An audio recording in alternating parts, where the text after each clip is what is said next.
Good morning. Glad to have you join us this morning for the Minnesota Crossroads Career Networking webinar. We've got a couple of great speakers for you, and my name is 𝘼𝙘𝙩𝙞𝙀. I lead Crossroads here in the Twin Cities area, and glad to have you join us this morning. We have a number of things lined up for you and hope to make it worthwhile.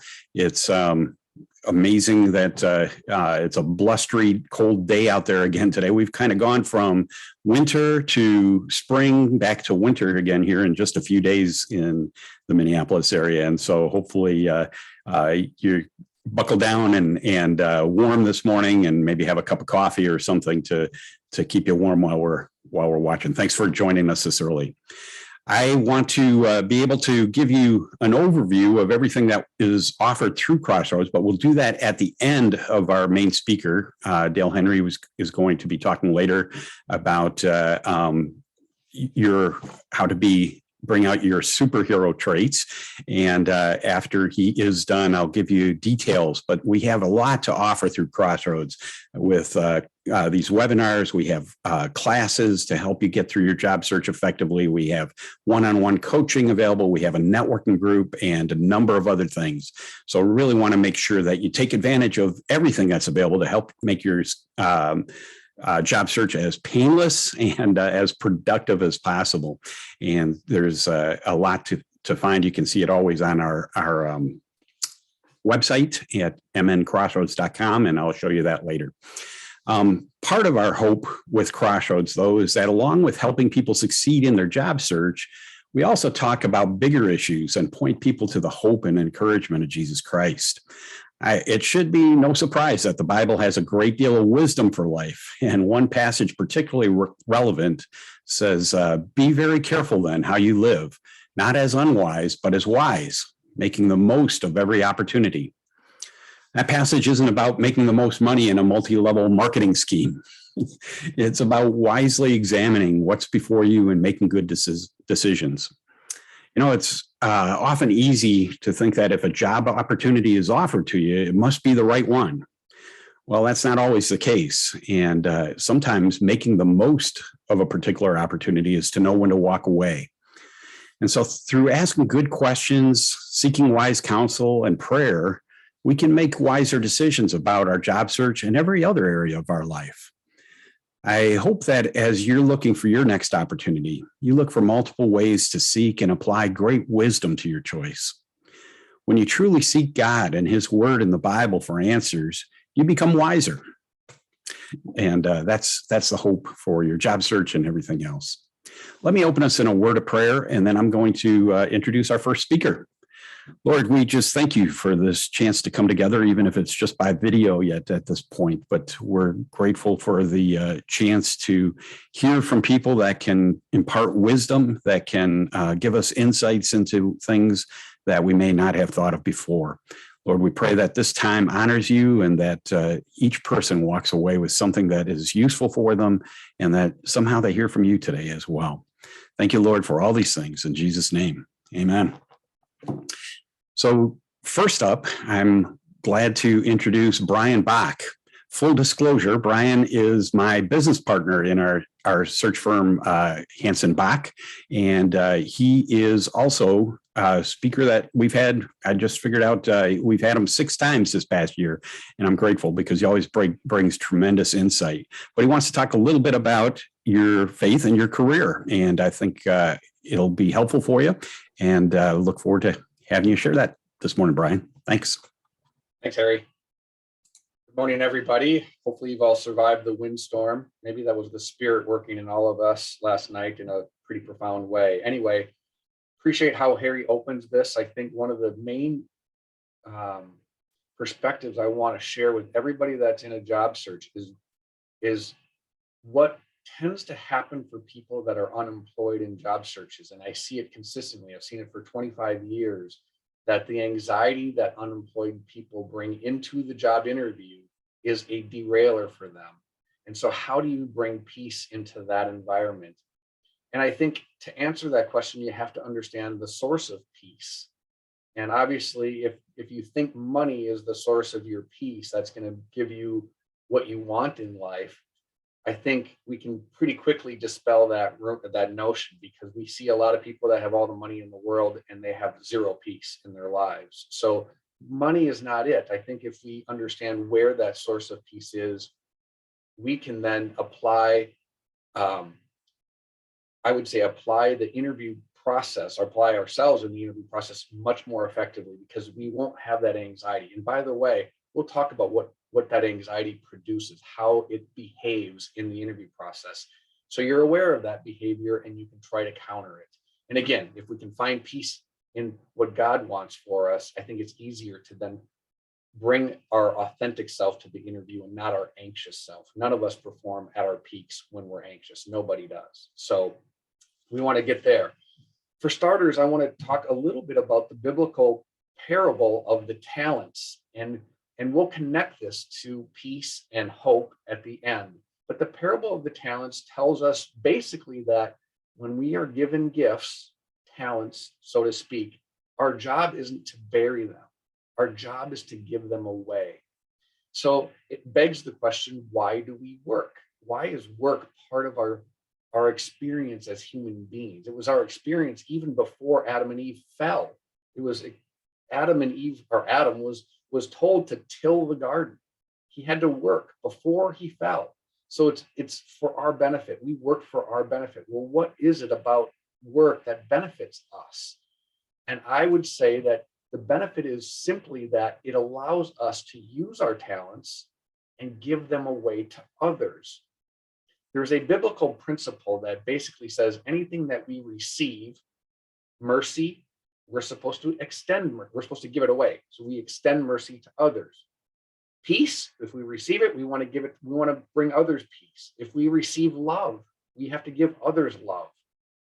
And in the Great Command, it's not just love your friends and your family, it's love your enemies. So we are given love freely and we are asked to give it away freely. Same thing with our talents. We're given those talents that are uniquely you, and we're asked to give them away to others. And when we do that, when we apply biblical principles, it's not, what I think what I want to convey is that this is not wagging a Bible finger at people. No, this is understanding what the Bible does when we connect to it. And that is that it sets us free. I've often, in fact, we did a webinar with 𝘍𝙬 and talking about why do we work, that sense of giving ourselves away. The commentary really is we are, as human beings, most self-actualized when we are in service to others. If you think about why any business exists, it's because there's a want or a need in the marketplace, and we use our talents to bring that to bear for others. And so if we can connect our work, as 𝘍𝙬 often says, to purpose and mission, we become much more fulfilled as human beings. He, as the CEO of Best Buy, walked in that organization and got everyone to think about their purpose. And it changed the culture of the organization, and it saved the organization. And so whether your leadership does that or you do that individually, put your work, your talents to work for others, and you will be more self-actualized. So don't bury it. Don't bury your talents. Give them away. And so here's the principle of giving ourselves away and sort of hope. I want to talk about hope. Hope is really a desire for something and then an expectation that we will receive it. Without the expectation, we tend to bury ourselves. We bury those talents. We get despondent and we struggle. And instead of being out there with an expectation that there's a job, we hunker down in our rooms or our homes and we don't put ourselves out there. Is it easy? Not saying it's easy, but the work of a job search has to come with hope that there's a desire for a job and an expectation to receive it. That will put you into this, I'm going to go out there and find this mode.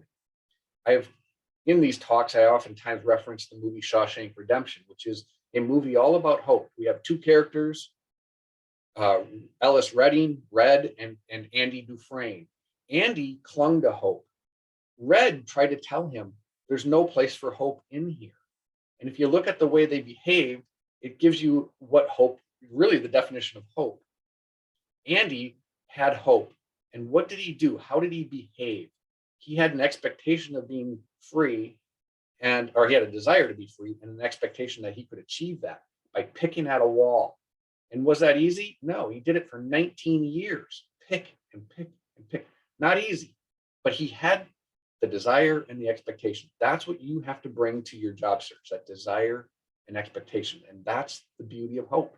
Cling to that, cling to biblical principles, set yourself free of the anxieties that you have by understanding, I think, sort of our wiring as God has wired us.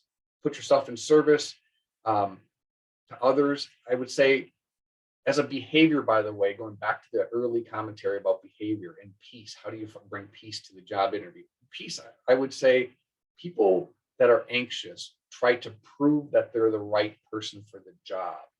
And they try to prove that to you.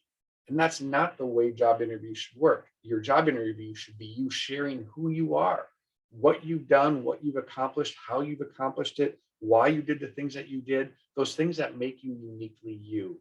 You share yourself and you get to know them, how they do things, why they do things, what they do, how, it's this relationship building process that happens in the context of interviewing, getting to know somebody and allowing them to get to know you. That's it.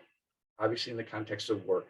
I could get a lot more into that, but my time is limited. So I'm going to put it back to Harry here and continue the dialogue. But hopefully there's something in there that will help you as you navigate this interview process. And I wish you all the very best. Thanks, Brian. Appreciate that. I think it is easy to lose hope or get stressed or lose peace during this process. But when we pursue our job or anything else in life with a transcendent purpose and something that we rely on that's beyond just ourselves, it's easier to build more of that peace in. And so obviously we encourage you to consider pursuing Christ and you'll find greater peace in every circumstance in your life. Really appreciate all the input, Brian. And I am really glad to be able to introduce Dale Henry. Dale has presented for our Crossroads groups a number of times over the last several years. And I'm really grateful because he brings a perspective to the talents and abilities you have that sometimes it's easy for us to overlook, and what a difference it makes in our job search and how we live out our careers when we really understand that well. Dale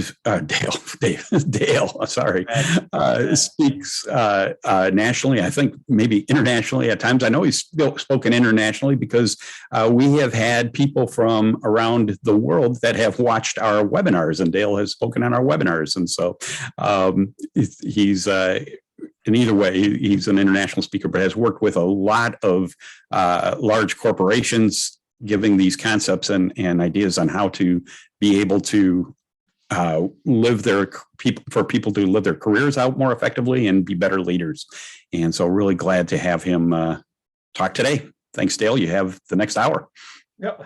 Quick. Okay, well, I'll do a stand-up routine instead of. Harry, is there a way for people to ask questions as they go through, or is this kind of a one-way presentation? Oh, people can please add into the chat box any questions or comments you have, and we can monitor those and respond to them from there. Thanks. Sounds perfect. Thanks. Well, let's see. I haven't set it up yet. Well, good morning, everybody. I hope you want to have some fun. I hope you're in a relaxed, kind of open-minded perspective. I've been a student, practitioner, advisor, and coach in the principles of world-class performance for decades. And my goal today is really to blow your mind, because I'm going to share with you possibilities in your life that you didn't know existed. And because you didn't know they existed, you've never even attempted to leverage them to improve your life. And that's what I want you to be able to get from today's session. Now, it's talking about activating your real world superpowers. And it's all about taking strength-based performance, to the next level, if you will, as they always say. But I know there's some people out there thinking superpowers, really, I'm a responsible adult. My creative imagination is gone. Most adults have almost completely lost their ability to leverage creative imagination to improve their lives. And hopefully that's going to change for those of you that are listening this morning. You see, the real thing is what I do is pretty simple. I help ordinary people accomplish extraordinary things and live amazing lives if that's what they want to do. But the reality is I want you to forget about everybody else on this call, and maybe even me, because my goal is to help you accomplish extraordinary things in your life and live the life that you truly want to live, not what society or other people are telling you you have to live. How do I do that? For me, I think it's very straightforward, but other people may not. I'll take you far beyond where all others leave off in identifying, developing, and leveraging your true strengths, not your personality. If you've taken Strength Finder and think you understand what your strengths are, this will be an awakening for you, because that only identifies your personality, not your strengths. But after we get to your true strengths, then we transform them into what truly feel and perform like real world superpowers. And I will challenge anybody, either in the chat or afterwards, to identify any significant difference between having real world superpowers and having what feel and perform like real world superpowers. And why? So that you can multiply your success in pursuit of your goals and dreams. And I encourage you to remember that phrase, multiplying your success. It's going to come back a couple different times. And I really want you to get an understanding of what that means. Now, the obvious question to you all is, could having a few superpowers help you get what you want in life? If you had a couple of good superpowers, could you get that job you really wanted a little easier? Could you find the job that not only is a good job and a job that you enjoy, but you succeed at incredibly? The responses are usually something like that. So I want to ask a favor of you for you. It's not a favor for me, it's a favor for you. And I'd like you to, for just a minute or two, to suspend your disbelief. Because again, I know my first goal is to help you get past the thought that you could never possibly have superpowers, that that's not really a true thing. I want you to suspend that disbelief. And what I mean by that is, it's best explained by an example, I guess. When we go to a movie, we go to be entertained, or we go to be inspired, or whatever we go to that movie for, we want to live the adventure that's going on. Now, we know in our minds that's nothing more than actors in front of a camera on a set with a whole bunch of computer generated stuff nowadays. But we know it's not really the story, but we suspend that disbelief because we have a goal to be entertained. So we really believe that what we're seeing on the screen is actually happening right before us, even though we know it's not. So that same concept, I'd like you to, for just a couple minutes, suspend that disbelief. Nobody else knows that you're doing this. Most of you are probably sitting alone in front of a computer right now. So just imagine what it would be like to have a couple of good superpowers. I mean, think of everything you could accomplish and achieve in your life. Think of the total and unwavering confidence you'd have in yourself and your abilities. I mean, man, you would be fearless. I mean, think of the recognition and appreciation you'd receive, the sense of adventure you'd wake up to each and every day. I mean, just imagine how meaningful, rewarding, and just plain fun that could all be. Now, I don't want you to be living in this abstract world of fantasy too long, because heaven forbid that you use your creative imagination. So now I want to give you a real world, actual, actionable definition, a concrete definition of what real world superpowers really are. Okay, because if I'm going to prove to you and show you how to acquire them and develop them, it only makes sense that I give you a real world definition. So here it is. Superpowers are consistent, exceptional performance in a highly valuable activity performed as only we can, which is also relatively effortless, naturally intrinsically rewarding, and energizes us. And I get it, I'm a little wonky with my colors in the slides. Get used to it, because it will continue. But those colors are very intentional, because the orange is the external part of the superpower. It's what other people see. It's our behavior. It's our action. It's what we do. And it defines our highest, most distinctive value, or said another way, our greatest personal strategic advantage in the job search situation, or our most valuable contribution to society, the talents Brian talked about. Now, the blue is the internal. This is what we feel. It's not what other people see. It's how we feel when we're leveraging our superpowers. It boosts our confidence when we're playing to our superpowers or our super strengths or whatever you want to think of them as. Raises our self-image, but it also reduces or even eliminates worry, stress, frustration, and anxiety. And I simply come back to you. This is a functional, actual definition of a superpower. Wouldn't you like to know what's your highest, most distinctive value? I know based on surveys after surveys, simply about strengths, most people don't know what their strengths really are. We know our weaknesses, for some reason as humans, we're able to understand what we're not very good at, mostly because it creates anxiety, stress, frustration, and we remember those things better. But we don't know what our strengths or even our superpowers are. So now is probably a good time to tell you my superpower story to help you. And again, as you see in the spoiler alert, this is real world stuff. There is no radiation exposure, alien technology, or genetic modification that I know of. And if you could see my full body, you wouldn't guess that this body was genetically engineered, for sure. I'll tell you that. So my story, and again, I'm telling this only as an example. Everybody will live their own story, but for me, my story begins at age 47. No, I wasn't born at 47 years old. That would be a heck of a commitment by my mom, but that's not what happened. But really, I was just living an average, ordinary, everyday life until age 47. And at age 47, I found myself in corporate management. Now, what I may mean by I found myself, I had no intention. I didn't have any big plans to be a corporate executive or what have you. I simply ended up there. And for me at the time, I was responsible for the performance of about 1,200 people. So on a good day, I thought it was a pretty good job, a pretty reasonable job. But there were a whole bunch of things I didn't like about it. I mean, one thing I didn't like about it was all the politics and all that kind of stuff that went on at the level that I was at. And I didn't like that they controlled my time and tried to tell me where I was going to be at 6 o'clock in the morning and where I was going to be at 6 o'clock at night.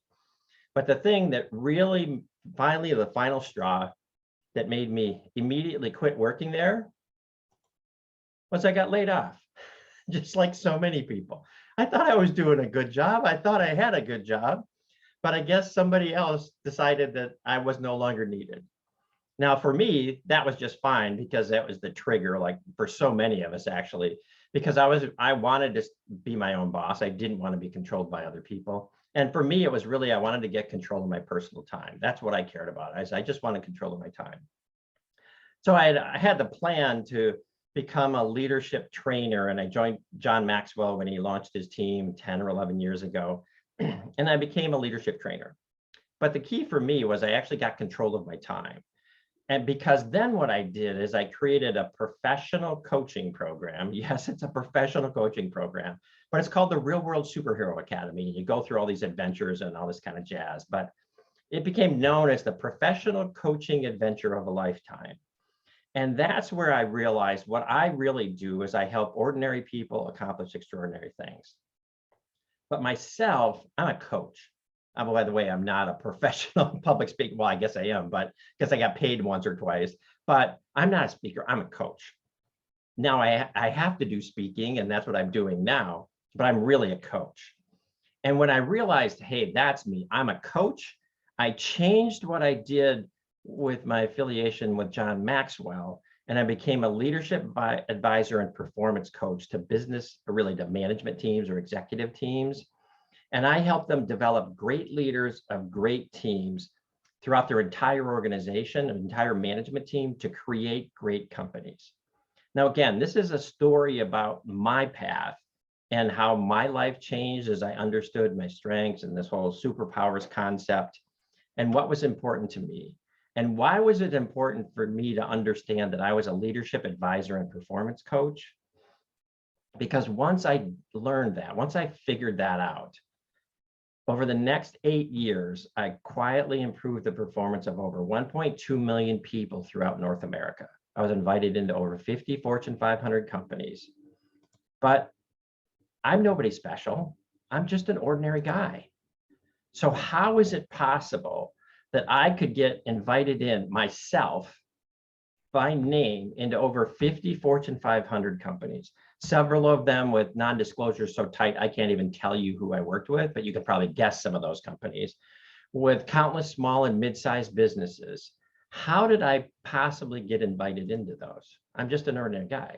Well, the answer is my superpowers. Now, again, I don't have mind control, like that kind of superpowers.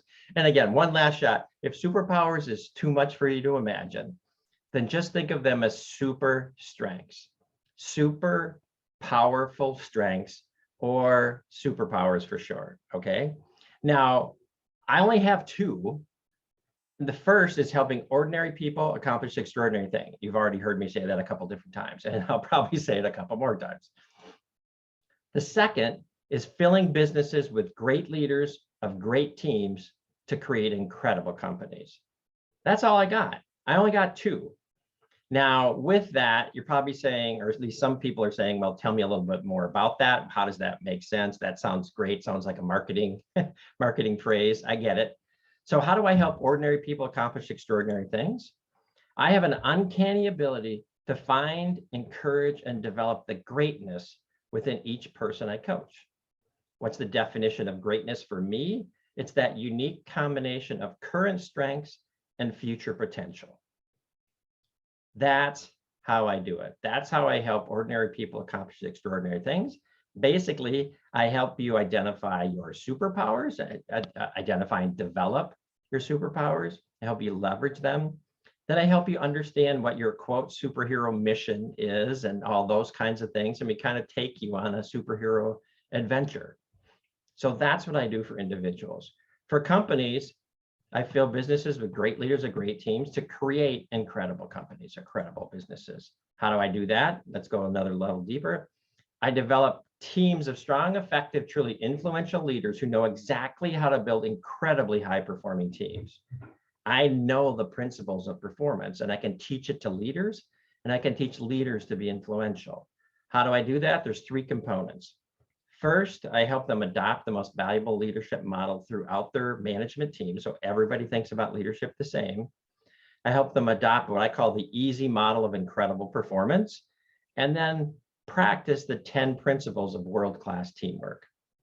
That's what I do. Those are the three things. That's how I do it. That's how I got invited into those 50 Fortune 500 companies. So let's look at my coaching strengths. And this is all by example. And as I describe my strengths here, I'm actually part of what I'm doing. And a lot of the text is on the screen so people don't have to take notes. You can come back to it. But it's looking at how you describe your strengths. For me, in the coaching space, I have three. Again, I'm kind of wonky with the colors. I'll explain why. But my first strength is creatively challenge and expand your thinking and belief to open up entirely new possibilities, new levels of enjoyment, achievement, and success in your life. So I focus on challenging and expanding your thinking and beliefs. But why did I highlight the word to and then change the color to that yellow or pumpkin or whatever color that is that's the benefit statement, or what I call the benefit statement to my strength statement. It's why the other person, the person that I'm talking to, should care about my strength. If you're somebody, when I did a lot more coaching, if you wanted to get to a new level of enjoyment, achievement, and success, you might want to talk to me about coaching you. I will tell you that I will work on your thinking and beliefs. That's what I will focus my time on. So if that's not what you're looking for, don't work with me. But that's what, so I focus on thinking and beliefs. The next thing I do, as you've heard before, I take you far beyond where all others leave off, give up and leave off. And I know that because I know what, at least as of a couple of years ago, I knew what everybody basically in the world, in the strengths industry taught around strengths. And I knew I went a lot farther. I knew I went a lot farther. But what do? I help you identify, describe. I'm talking to you right now about how to describe your strength, or one way to describe your strengths, how to develop them and leverage them. Again, why? There's that phrase, to multiply your success in pursuit of your goals and dreams. Whatever it is you want, not whatever it is somebody else is telling you you should be doing, but what you truly want. Let's leverage your true strengths to achieve what you really want in life. The third thing I do is I make personal growth a fascinating, fun, and energizing part of your life. So unlike so many others, you don't ignore this critical element of success. See, personal growth is critical to ongoing success. If you don't, you're the classic one-hit wonder. Your strengths are what they are. You leverage them and you're done. You don't get any better, so you don't go anywhere. But why is personal growth so important? The reason I focus on it is both that and to make your work easier, less time consuming, and more fun. If you're better at something, you get it done faster in higher quality and you enjoy it. The things we don't like are things we don't do very well. The things we do well, we like. That's kind of how it works. But so when you look at this, the three areas that I focus on, the three strengths that I have, and like the rest of the world, I'm a putz and pretty much everything else, but I will challenge and help you expand. If you want your thinking and beliefs, I'll help you identify and leverage your true strengths, and I'll help you develop a personal growth program that's fun and energizing. Now, how did me understanding that I was a leadership advisor and performance and coach, and that were my, as I call them, basically my superpowers, how did that impact, or how did my impact grow as I better understood and leveraged them? Again, just as an example, and it's just me, and it's what I was focused on, is look at the number of people I impacted. When I started my career, I managed a group of 20 people. And after several years, I became the director of a practice of 200 people. Then I decided I was going to get better and really understand leadership. So I spent a couple of years obsessing and trying to learn everything I could about leadership. It's when I ultimately connected or first connected with John Maxwell. But when I did that, I became responsible for the performance of 1,200 people, as I told you earlier, when I was found myself in corporate management. But I was working with, or I impacted the lives of 6 times more people when I focused on building a strength around leadership. But then, as I said, that number went to 1.2 million when I realized I was a leadership advisor and performance coach. Now, what's interesting about these charts is that number right there is the same as that number down there, which means this line right here in the second chart is the same as that, what looks like a flat line in the third chart. So how is that possible? Well, to get 1.2 million on the screen, we had to change the, what is that called? The scale of the graph. Why? Because 1.2 million is 1,000 times more people than 1,200. So if you look at this from career management perspective, if you do typical career management, you get a line that looks like that. And when you do strength-based performance, it looks like that in the middle. But when you, with a couple of superpowers, that's what you can do. Now, the superpowers are 1,000 times more than the strength-based chart, but the superpowers are 6,000 times more than typical, what most people are doing. And that, my friends, is what multiplying your success looks like. Now, the question for all of us right now is, do we want to spend all our time at the bottom of that chart on the right, or do we want to spend some time up there in superpower land? Remember, we've given you a real-world definition, a concrete, actionable definition of what a real-world superpower is. So the question now is, what do you think?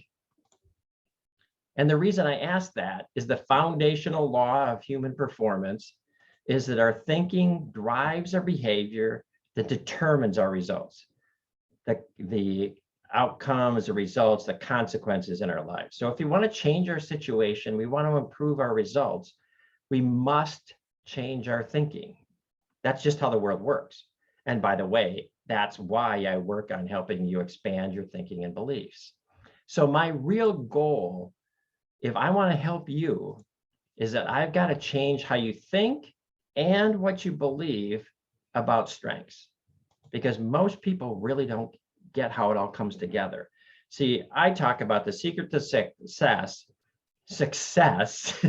is when we're leveraging our strengths to achieve our goals, our own personal goals and dreams, whatever those are, and unlock our potential by using our strengths, life feels almost effortless. It's much more meaningful, rewarding, and fun with little worry, stress, and frustration.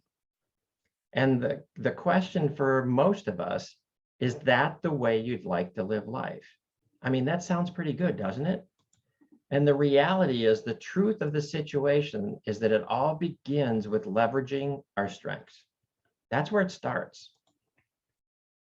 Unfortunately, as it says, most of us have been taught completely the wrong way to do it. Why do I say that? Most people that I work with who are interested in strengths have taken the Strength Finder, or it's now rebranded as the Clifton Strengths. It's an online personality assessment. It's called Strength Finder, so of course we assume we're going to find our strengths. It's a personality assessment with a brilliant name.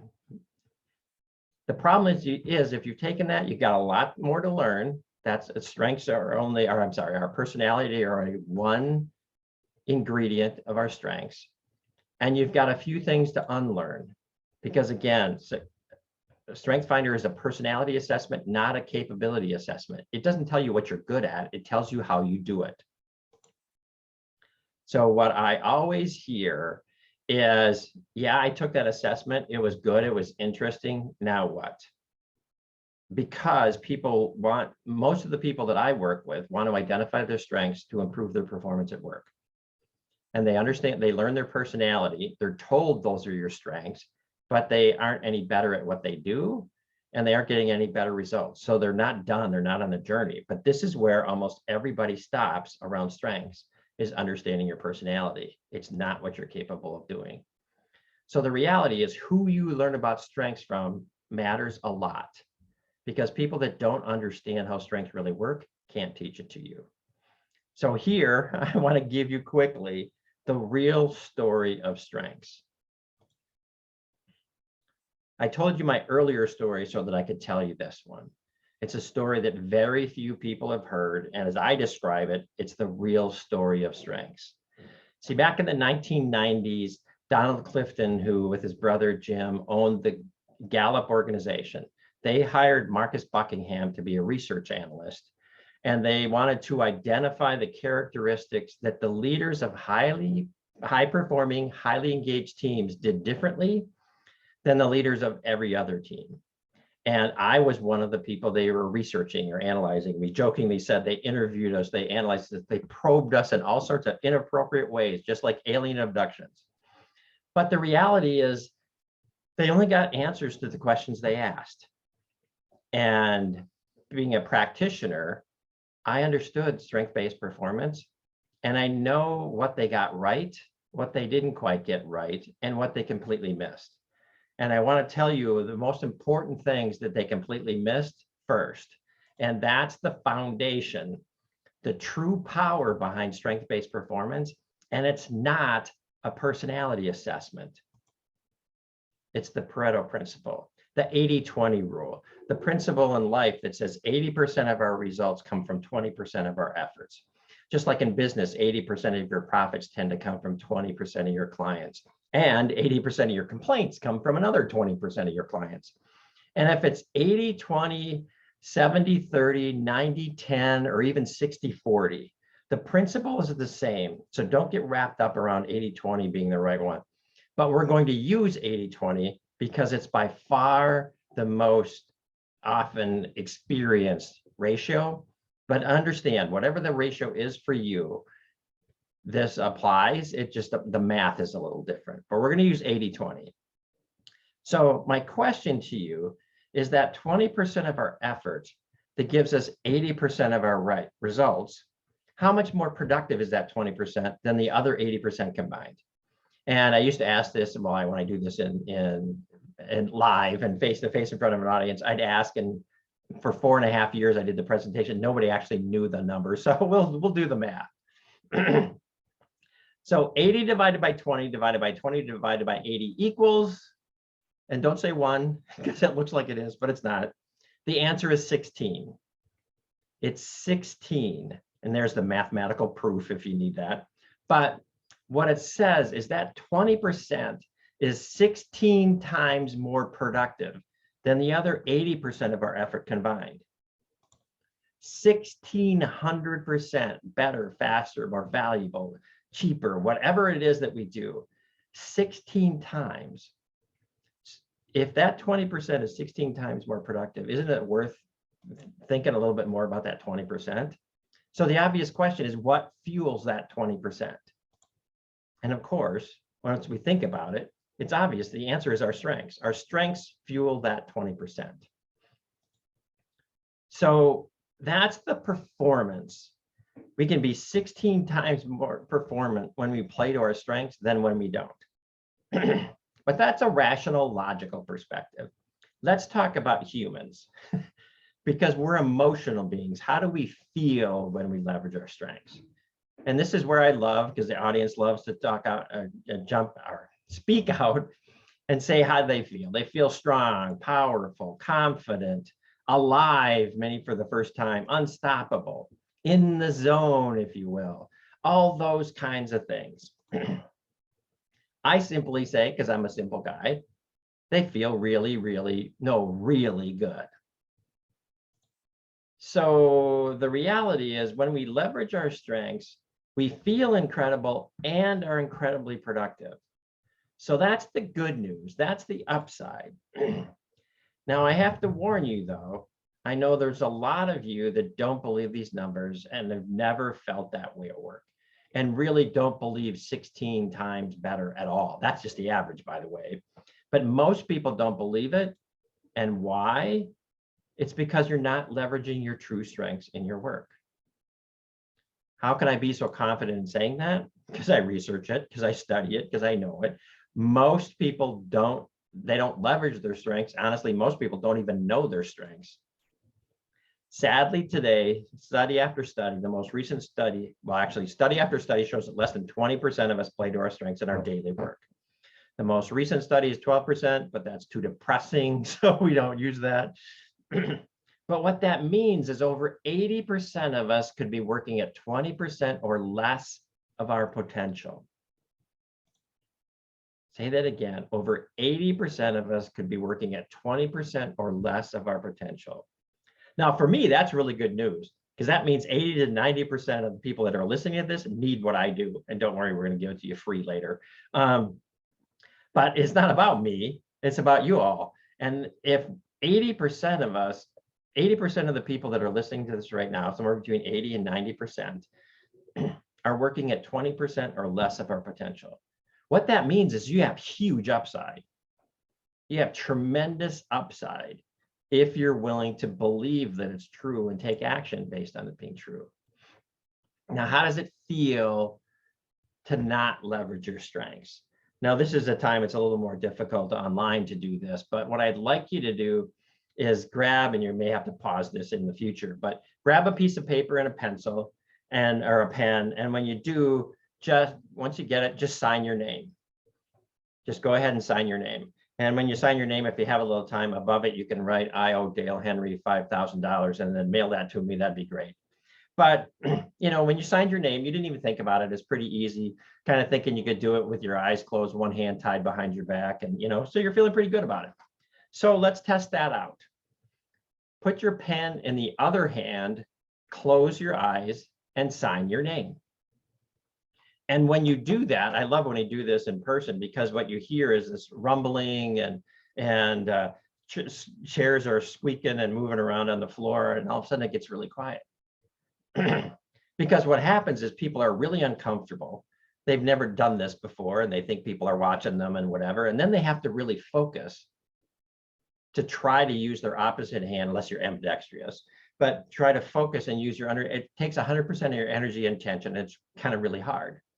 Now imagine going through life not playing to your strengths. Is just like if you were taking notes as we talk through this. And again, I include a lot of the text on the screen to the people ask for it, and that way they don't have to take notes as they go along. But just imagine how difficult it would be to keep up with me, and I don't even talk that fast, but keep up with me by taking notes with your bad hand. My description of not playing to your strengths is that we don't realize that most of us are stuck voluntarily because nobody's forcing us to work at the place we're working. Our bankers or our creditors may force us to work, but they don't say where we have to work. So we're stuck voluntarily living as our superhero secret identity. As I describe it, writing the story of our life with our eyes closed using our bad hand. And what I mean by our eyes closed is most people have no idea what life could be like, how much more productive we are when we play to our strengths, because they've never done it. When I ask people what it feels like to play their strengths, most people weren't answering out of experience. They were guessing. They don't know what it feels like to play to their strengths. Most people haven't done it. So we spend our entire life writing the story of our life with our bad hand. But unfortunately, we're used to it now. We assume work is supposed to feel like work. We think we're not supposed to like it. And we think our neighbor who gets excited on Monday night when he gets to go to work on Monday morning, we think he's messed up. We think he's on drugs. He is, it's called endorphins, but we're not going to get to that later. Or not endorphins, what's the other one? Dopamine. But so how do we feel when we're not leveraging our strengths? What you see on the screen: stress, frustration, unfulfilled, overworked, all that stuff. Again, I just say not very good. That's the way most people feel at work, but we don't have to. We do it out of either choice, which seems a little odd, or most importantly, it's because we don't know any better. But you can do it better. And then we end up settling for a life that's so much less than what we're truly capable of, which is sad and completely unnecessary. So the questions for you right now is, what percentage of your time in your work do you play to your true strengths? And if you're in job transition, of course, obviously it's the job you had before. How often did you play to your strengths? And even a more basic question, do you even know what they are?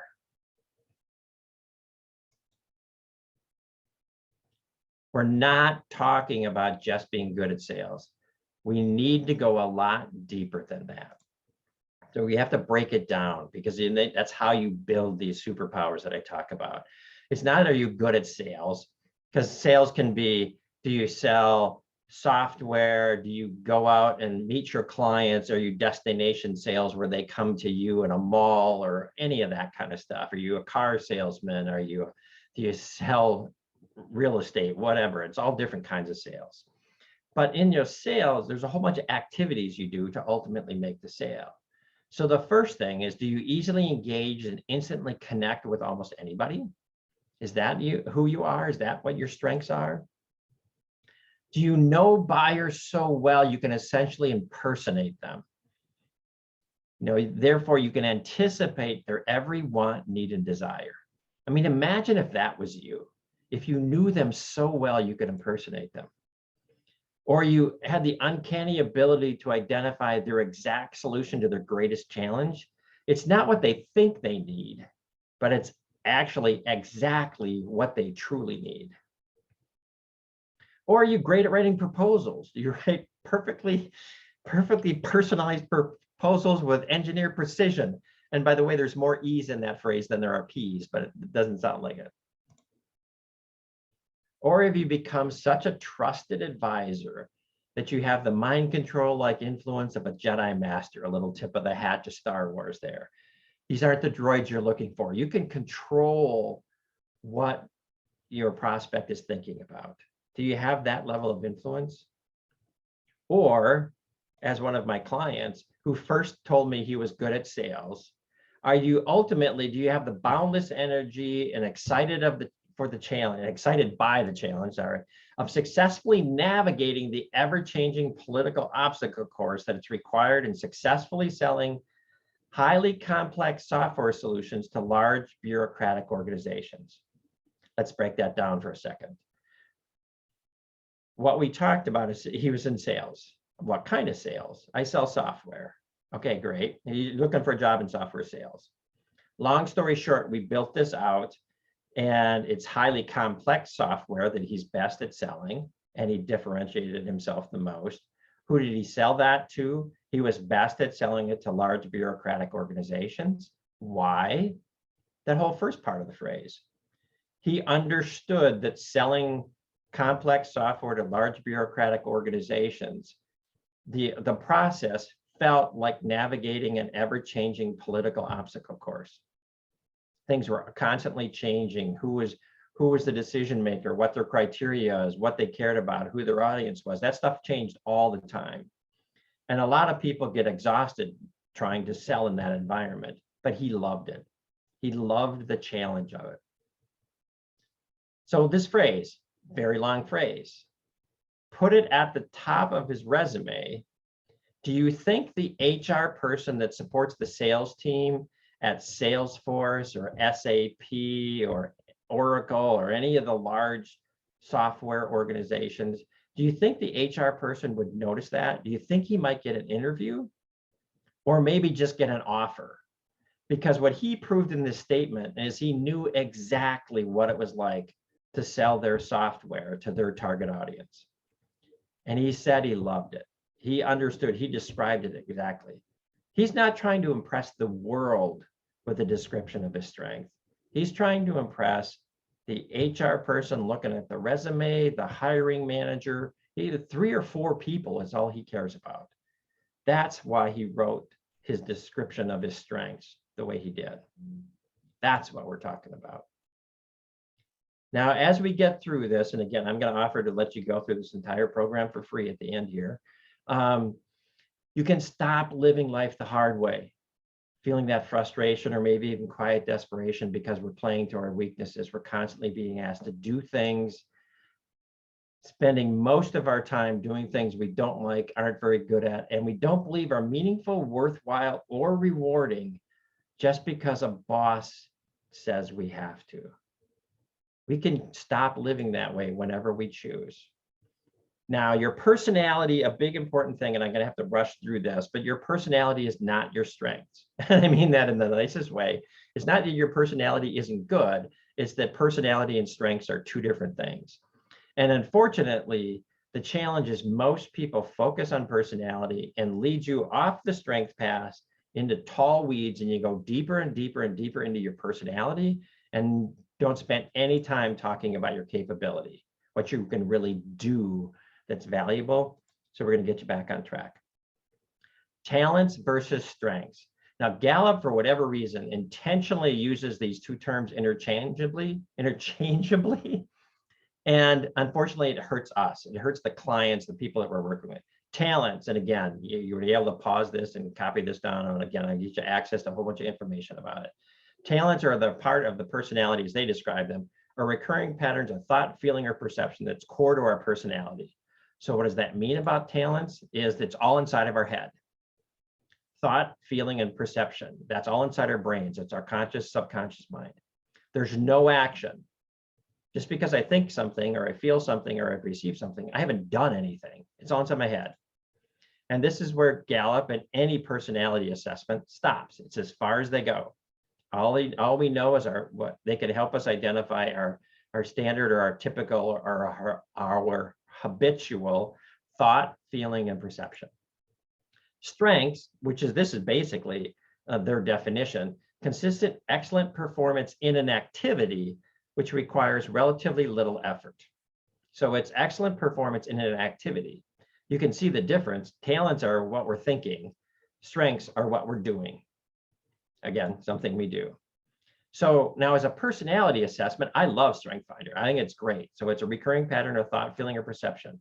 Our top 5, as they say, define 80 to 85% of our personality, or the basic, it's the habitual way we perform in routine and regular situations. Now, back in 2017, Gallup now calls them Clifton strengths, but they also define them as how we filter the world. Even again, getting more focused on feelings and perceptions, and actions are nowhere to be seen. But what's interesting, oh yeah, and then now they try to sell us all 34. They think we should know all 34 aspects. We're never going to get to 100% of our personality, but that's why I describe it, they go deeper and deeper and deeper into personality and don't get into action. But what's interesting is the top 5 that they say describes 80 to 85% of our personality is 20%. So 20%, 5 is 20% of 34, roughly, which also, again, it's that 20%, that 80-20 rule. Sorry, I'm trying to talk too fast. 80-20 rule applies here as well. They say, take the top 5, and that's going to give you 80% of your personality. And then they say, but go deeper. We want you to buy all 34. Why? Because they make more money, honestly, and they already have it. So why shouldn't you get all 34 of your talent themes in stack ranked order? Because the top 5 gives you 85%. Each one it tells you roughly 16% of your personality. 80 divided by 5 is 16. The remaining 25 only give you 15 to 20% more of your personality in theory. It never gets to it. You never get to 100%. But that means each one of those on average is less than 1%. Once again, Pareto principle applies. It's 16 times more valuable to learn your top 5 and focus there. And by the way, getting all 35 costs 2.5 times more, and it distracts you from really understanding your strengths. The deeper you dive into personality, the farther away you get from true strengths. Or said another way, they're leading you off the strength path deeper into personality. So I will warn all of you, don't focus solely on personality. That's a dead end. And I don't care if you're using Clifton strengths or DISC or Myers-Briggs or Enneagram. By the way, those are popular based on where they're marketed.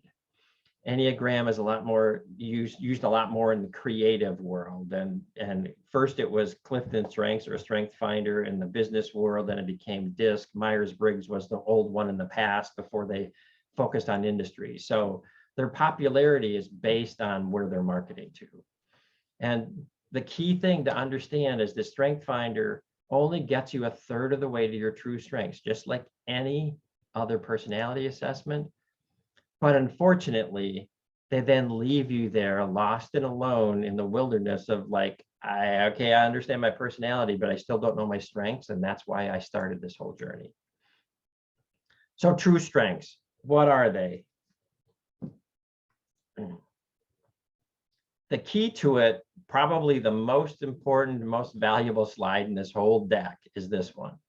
True strengths, consistent, excellent performance in an activity which requires relatively little effort or seems easy to us.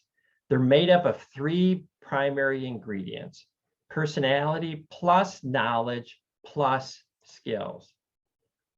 What is that? What's the definition or description? Personality is who we are. Knowledge is what we know.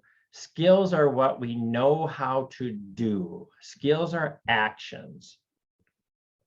Why the separation between personality and knowledge and skill? Because personality is not learnable. It's not, as I call it, developable. I'm not sure that that's a word or not. But the important thing about personality is to understand what it is and accept it and leverage it, ultimately use it to our advantage. But knowledge and skill is learnable. Any of us can learn, in a sense, anything. We may have, I can't think of the word. It's easier for us to learn some things than others, and that's what we want to learn about ourselves. I'm not very good at language. You can see I'm stumbling with my only primary language. I still can't even speak English. But knowledge and skill both can be acquired.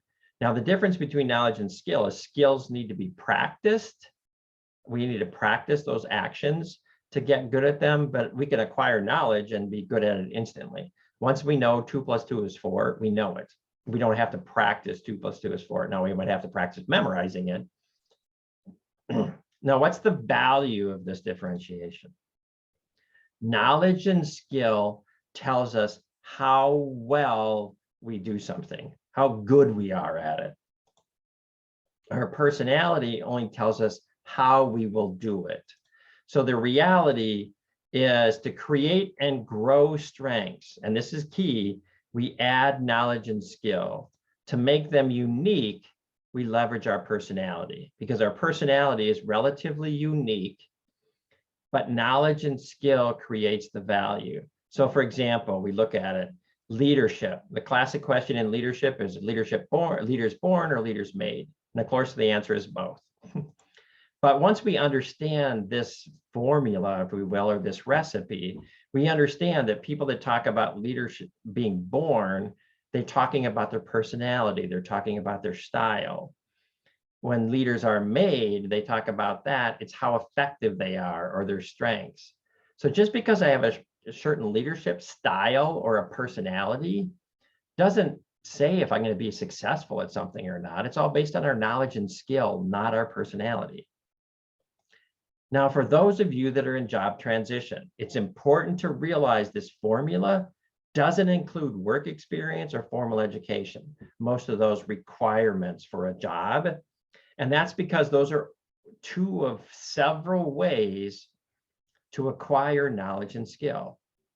It could be your hobby, it could be your recreation. You know, video games do teach you strategy, and the reality is the requirements in a job description is a human, some person, usually HR or a hiring manager at some point in the past, it's their guess at the experience that you would have had to go through to acquire the knowledge and skill needed for that job.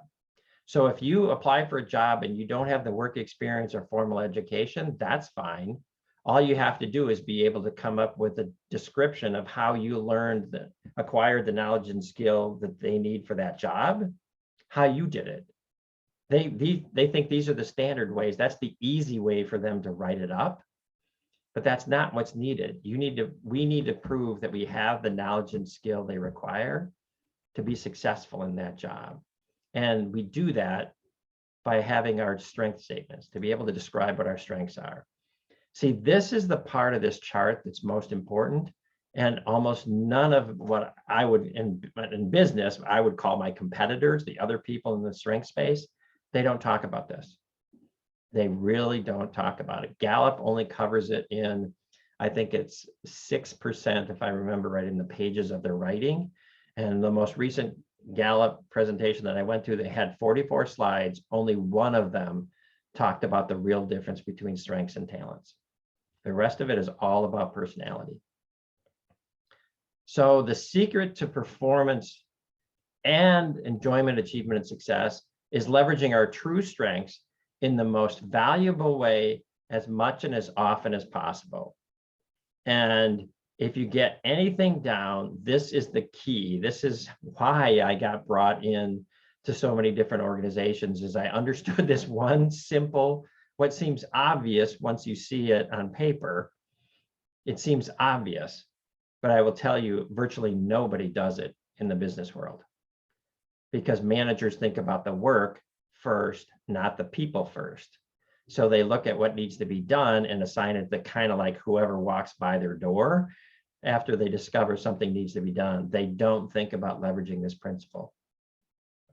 And if you think about it, it totally makes sense. Absolutely makes sense. It ain't rocket science. The value of the work times how well we do it, times how much we do it, so how often and for how long, determines the economic value. Now, the key is the job, it has a certain amount of potential value, regardless of who does it.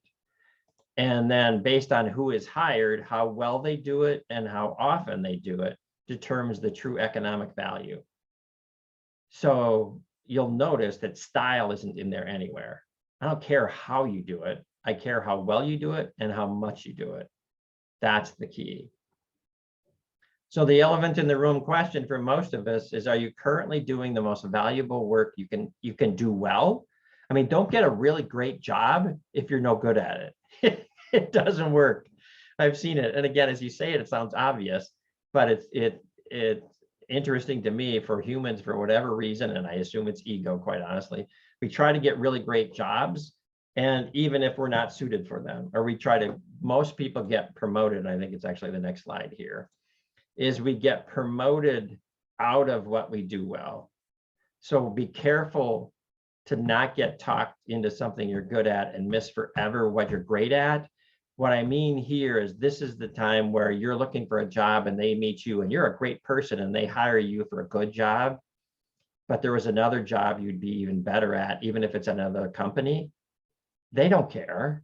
They want you to do the job they want you to do. It's more valuable for them than it is for you. So most people get talked into that if they don't know what their strengths are. And this was the slide I meant to talk about. Don't get promoted out of your strength zone. I work with so many technical people that go on the management track and they're not very good managers, but they were great technicians. So the company loses a great technician, gets an average or below average manager, and the team and the company and the individual all fail. They all struggle in that situation. So the question for us is, am I spending most of my time most valuably using and growing our greatest strengths?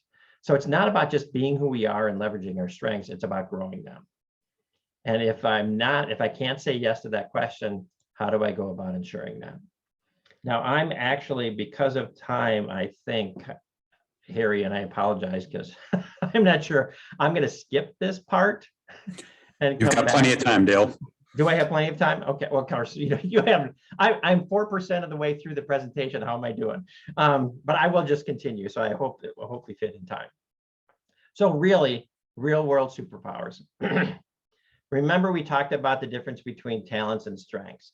Talents were thoughts that are all inside of our head. This is where all personality assessments stop. Strengths, consistent, excellent performance in an activity, relatively little effort.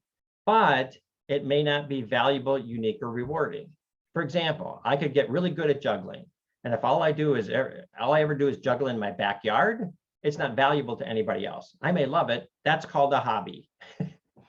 But if I take that juggling and maybe I market myself to birthday parties and I entertain a few of the neighbor kids and what have you, there's at least some value there. But if I get so good at it, I can perform in Las Vegas, then it's really valuable. But not every one of our strengths are valuable, unique, or rewarding. I mean, for example, when I was a manager, I was actually very good at having layoff discussions because I'm empathetic and I care about the other person and those kinds of things. Didn't mean I liked to do it. I did it only because there was a better outcome if I did it than if somebody else did it. But I didn't enjoy doing it. It certainly wasn't something I wanted to do all day long. But a superpower gets over the issue of value, rewarding, and unique. A superpower is consistent, exceptional performance, not just excellent, but exceptional performance in a highly valuable activity performed as only we can, which requires relatively little effort, is naturally intrinsically rewarding. So we get rewarded just by doing the activity, regardless of if we get any other kind of reward or recognition. And it energizes us. We might be mentally tired at the end of the day, but we're still excited. And when we do a highly valuable activity, it's something that's really valuable in society. The only way we identify that is, first, we have to come up with that exceptional performance. So when I talked about breaking down the statement of I'm good at sales, well, what part of that are you really good at? Because we can reposition that part that you're really good at and put it in a place where it's extremely valuable. That's how we're actually going to be building these superpowers. And that's really what we're looking for, a concrete definition of what feels and performs like a superpower. So in reality, talents are that 20% of our personality. They get the top 5 in Strength Finder, or Clifton Strengths gives us roughly 80 to 85% of our personality. It's that 20%. Our strengths are the 20% with regard to our current performance. But superpowers are our 20% with regard to our potential, What could we become? How far could we go? How good could we get at these things? Oh, that's hey, guess what? That's what we're going to talk about. So potential is often a kind of a vague concept or an abstract concept for people. And again, what I like to do is take abstract problems and come up with concrete solutions or concrete definitions. So first off, let's look at potential. What does it mean to have potential? The question often does come down to how far can we go? How good can we get? If I like football, can I play high school, college, pro? How far can I go? How good can I get?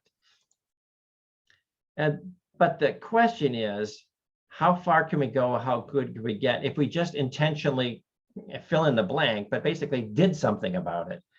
I'm not very good as a cook, but if I spent 2 hours a day for the next 6 months learning how to cook, I'd be a better cook. Everybody else is in the same place in cooking, but there's a million other things, not just cooking, that we can be good at.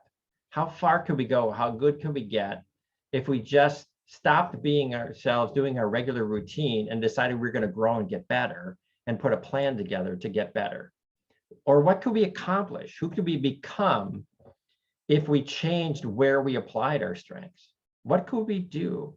And I'll tell you right up front, the question that we all ask up front, or many people ask up front, that's a terrible first question, is how much does it cost? How long does it take? We are looking at the cost.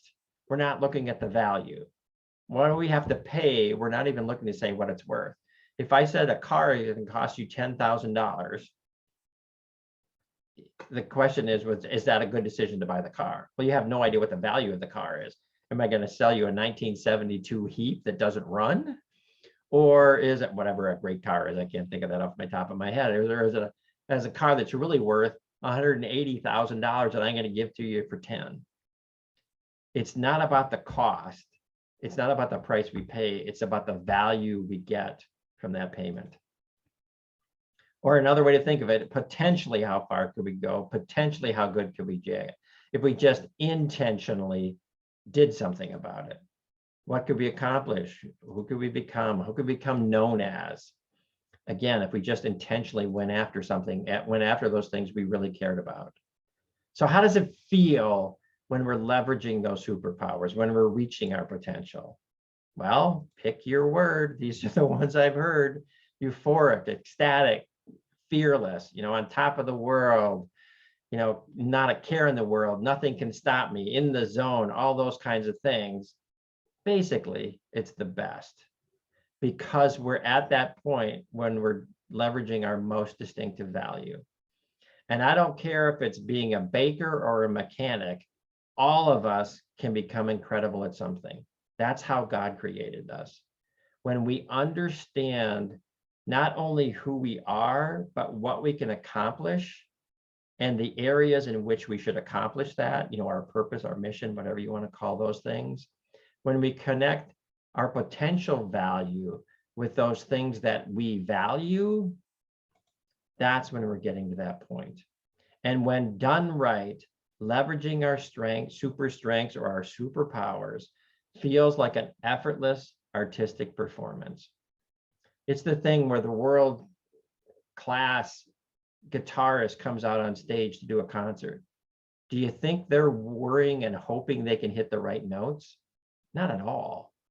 They are completely relaxed, totally confident, fully absorbed, and joyfully immersed in their craft. The question is, what is your craft? What are you really good at? When done right, it feels like play. Absolutely. And there's a little ode to Minnesota. We call that fun. But the key to it is really, it's not just athletes and musicians that get paid to play. It's anyone that develops and leverages their real world superpowers, because that's what it feels like. It feels like you're playing. So when I talk about think and beliefs, think of work like what you love, because in many ways it should, because we're performing. We're performing in our job, and we're performing if we're an artist in front of an audience. And think of the work as a performance. Why?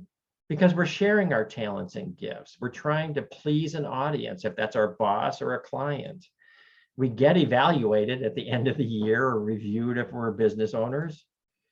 And sometimes we're even developing raving fan clients or raving fans. People love us in the organization.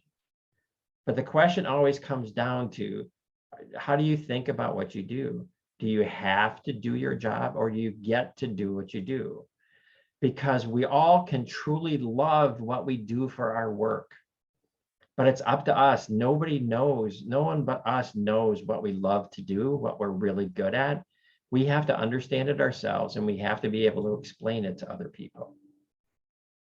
The obvious question is, when you're about to go to work or when you're thinking about work, do you get excited or do you get anxious? Because if you're anxious, you're in the wrong work, or you're not leveraging your strengths.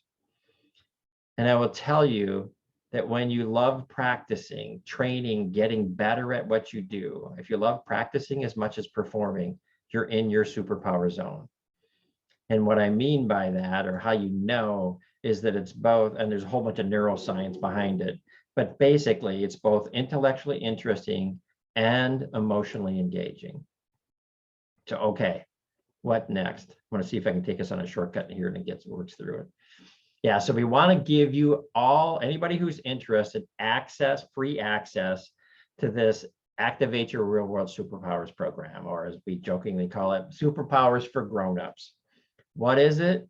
It's an online elite masterclass training in the principles and tactics of professional strength-based performance.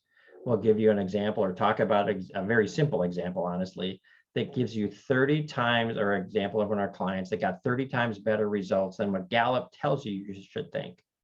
So it's multiplying your success. But we'll give you all the principles, all the tactics. It's a 5.5-hour online coaching program.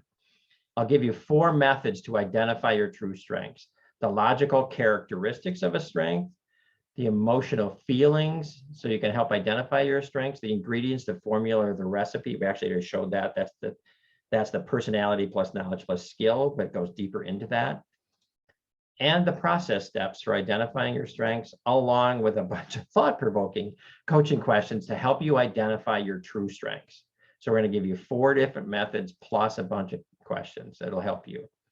Then we're going to teach you how your strengths can really come alive by taking control and truly mastering your personality. It'll be how to leverage which talents, which parts of your personality, when to use them, when to back off on them a little bit, and your strengths truly come to life. Then we give you the 5 steps to go from strengths to what feel and perform like real world superpowers. There's only 5 things you need to do. It's very straightforward, but you have to do the work.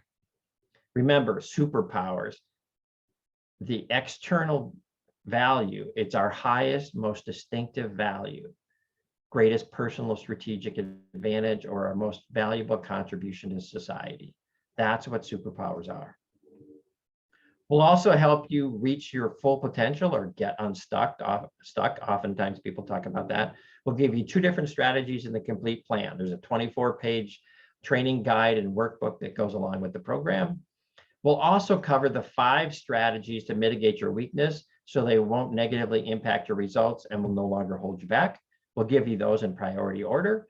People that are naysayers about strength-based performance say that, you never talk about strengths or never talk about weaknesses. That's not actually true. And we'll give you the 5 strategies to mitigate those weaknesses. Then we start really having fun because we help establish your personal brand. This, of course, helps people in job transition or people that are managing their careers. We're going to help you identify your call sign, your call sign and your tagline. Your call sign is like your alias, or I'm blanking on the other things, like your stage name or those kinds of things.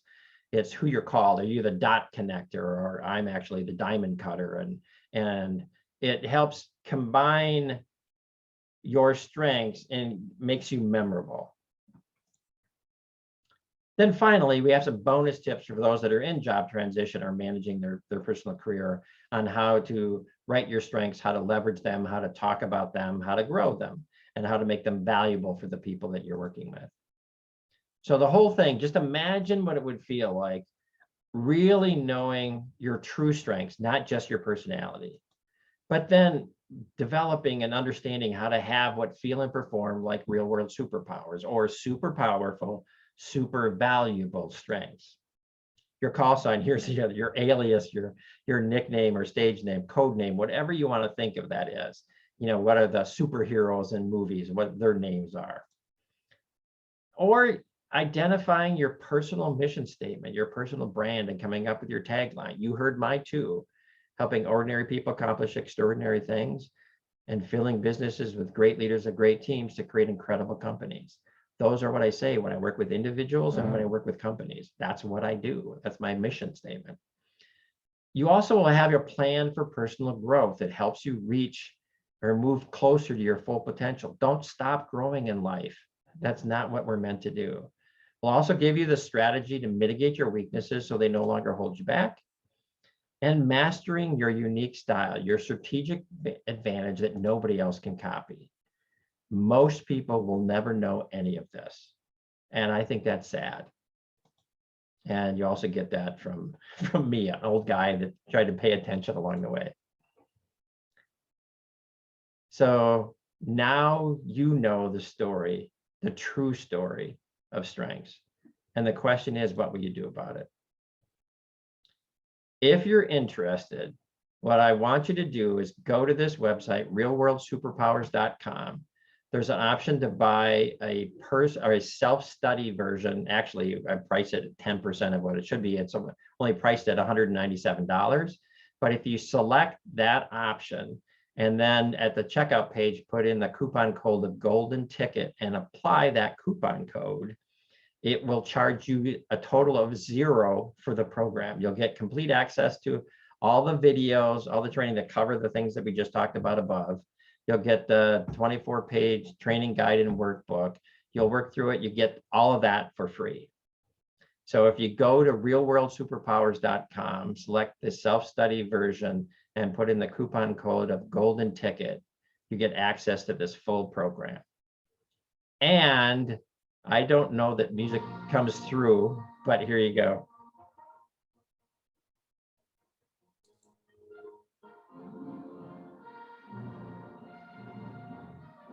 There it is, coming through. Is it good?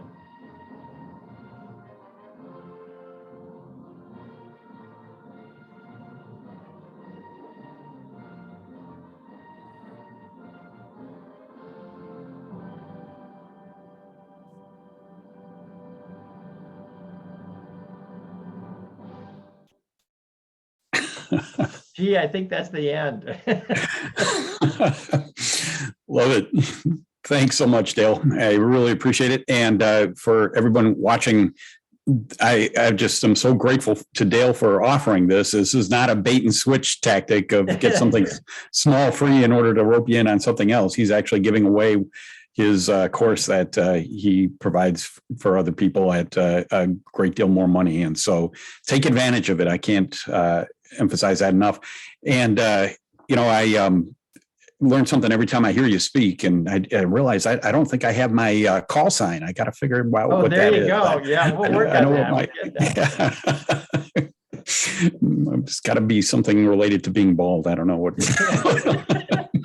No, bowling ball won't be part of it. Don't worry. You're just so smart. Your brain's growing right through your hair. That's something like that. Dale, thanks so much. Really appreciate it, and appreciate how many times you've been able to share this with us. And I know that people walk away with some great insights on it, and I hope they take advantage of the offer that you presented to them there. I want to just run through quickly here some things for you guys in terms of what's available through Crossroads, and I hope you take advantage of it because, first of all, it's free. Second of all, really want to help you through your job search process and be able to for you to be able to get through it faster and painlessly. Let me get a screen up here, and I'll run through a number of things for you. Obviously you registered for this webinar this morning, and in the registration form, we asked you for your street address as well. And if you haven't received one yet, you will be getting this devotional book in the mail here in the next several days or week or so as a free gift from us. We're grateful that you joined us, but it's a tremendous devotionals focused specifically on job search. And there's a topical index on the back to help you find things that you have questions about or that you're struggling with, and give you some biblical insight into that. So really have found it tremendously helpful for people, and it's a free gift that'll be coming to you in the mail here soon. Thanks for registering and joining us today.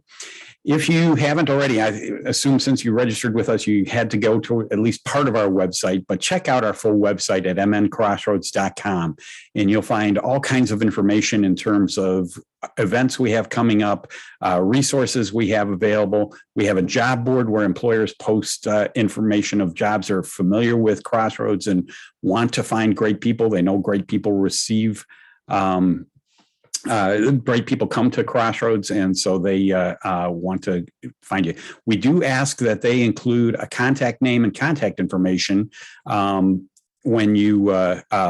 when they put a job on the job board. And so it helps you not feel like you're applying to a black hole. You have somebody you can reach out to. So check it out. And there's a lot more information there, including our upcoming webinars as well. So check those out and register for anything and everything you're interested in. Actually, on the webinars next month in January, we are going to have 3 in a row, all focused on networking, but from 3 different people that approach things differently.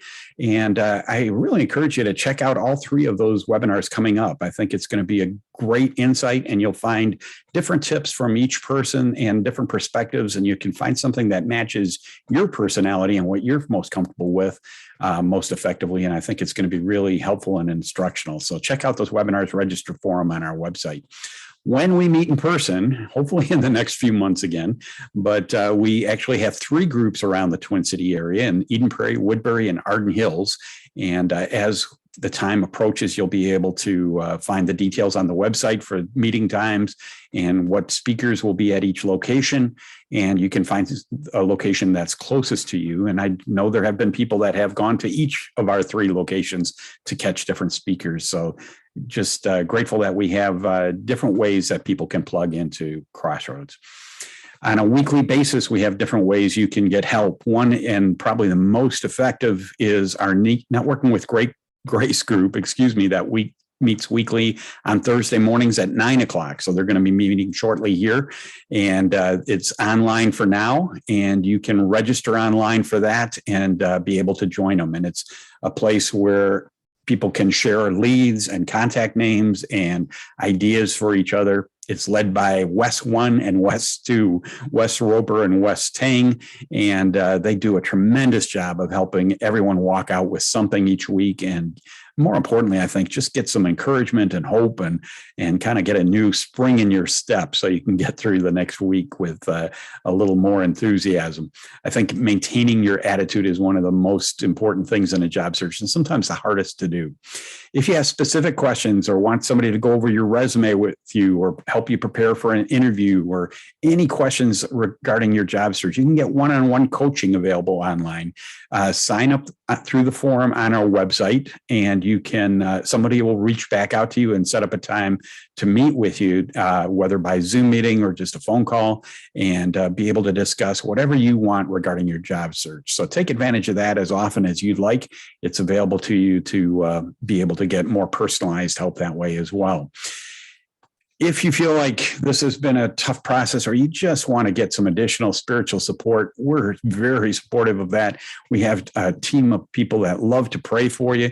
There's a prayer request page on our website. You can fill out information, and you can count on somebody will be praying through that with you. Or if you feel like you want to have some time to be able to talk with somebody in more detail and maybe on a more ongoing basis, check out the Soul Care for your job search part of our website as well. And you can see if that would be something that would be worthwhile for you. We have counselors that really look forward to being able to partner with you and help you walk through what can be a difficult time in your life. So check that out and take advantage of that. I think the meat and potatoes where you can get the most ongoing and in-depth help on your job search is through our online classes. We do small group classes. Right now, we're just doing them by Zoom meeting as well. And, one of the fortunate things of doing them by Zoom meeting is that we can get people from all over the country. And we have had that participate in these classes. It's an 8-week class that covers every aspect of a job search, starting with getting in the right frame of mind and having the right attitude so that you can present yourself most effectively. We do talk about assessments and go through some. We talk a lot about networking and how to target companies. We go through resumes and talk about best practices and how to make sure yours is being as effective as it can be. We talk about a lot of different interview scenarios and how to be effective through those. Talk about negotiating, selecting the right job, and there's a lot more. And as important as the content is, and I think it's really helpful, we get a lot of incredibly positive feedback of how it's transformed their people's job search. I think just that weekly check-in with a light accountability and encouragement and moral support is equally important. It can be an emotional roller coaster going through this process. And so having that group of other people that you're doing it with and getting some new hope each week can really make a huge difference.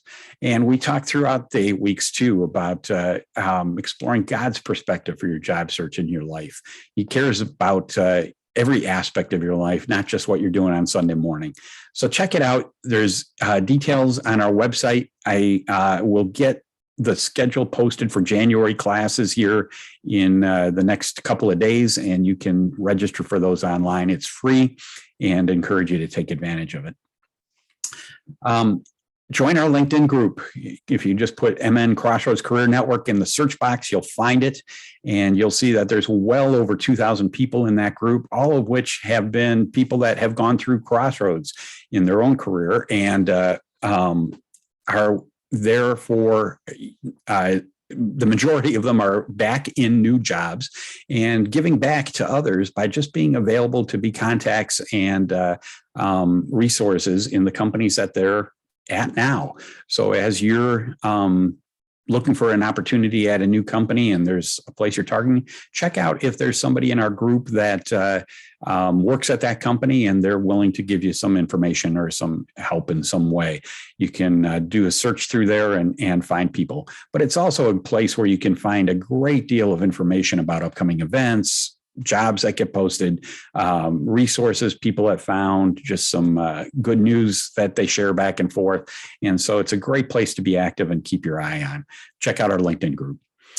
This webinar and our previous webinars are all posted on our YouTube channel. And this one will be posted before the end of the day today. Again, if you put MN Crossroads Career Network in the YouTube search box, you'll find us. And it's a great way to review Dale's presentation as well as other speakers that we have. And if you are looking for the website and information for the coupon code from Dale, it'll be posted. It'll be on obviously the recording of this webinar that you can look at later today. But check it out and take advantage of all the other videos that are on there as well. As an additional resource, Thrivent has always been a great supporter of our program. In fact, they're helping pay for some of these devotional books that we're sending out to you. I'm grateful to them for all kinds of reasons. But as a resource for you, they also do a 3-webinar series each month on financial considerations during job transition to help you figure out some creative ways to budget more effectively, how to manage perhaps your retirement resources and what to do with them. These are not sales presentations, I promise. They're actually very good, helpful ideas and help for you to consider while you're going through your transition. So check out the website for schedules and details on that as well. And I just want to acknowledge quickly, we have over 40 people that volunteer for Crossroads in one way or another. And I'm grateful for every one of them because we couldn't do all the things we do without their help. And it's a bunch of people that either have specific knowledge of the job markets in unique ways or have been through it themselves or help in administrative ways and all kinds of different things. And so I'm grateful for the team we've got because they make all this happen. And I want to make sure that they're always acknowledged in this process. If you don't have a church home, I encourage you to check out one or all three of the churches that are aligned with Crossroads around the area at Woodbury Lutheran, North Heights Church, and Grace Church. And each of them are streaming their services online on Sunday mornings, as well as have in-person services, and encourage you to take advantage of that. So with that, I'm glad you're all here. I hope it was worthwhile for you this morning. If I can figure out how to unshare my screen, here we go. I certainly want to wish you a Merry Christmas and a Happy New Year coming up. This will have been the last webinar we do for 2021, and I'm so looking forward to a new year here. I'm hopeful that 2022 will be much better than the last couple of years, that we get out of this pandemic and have all kinds of other good things coming up. Thanks for joining us, and have a terrific day.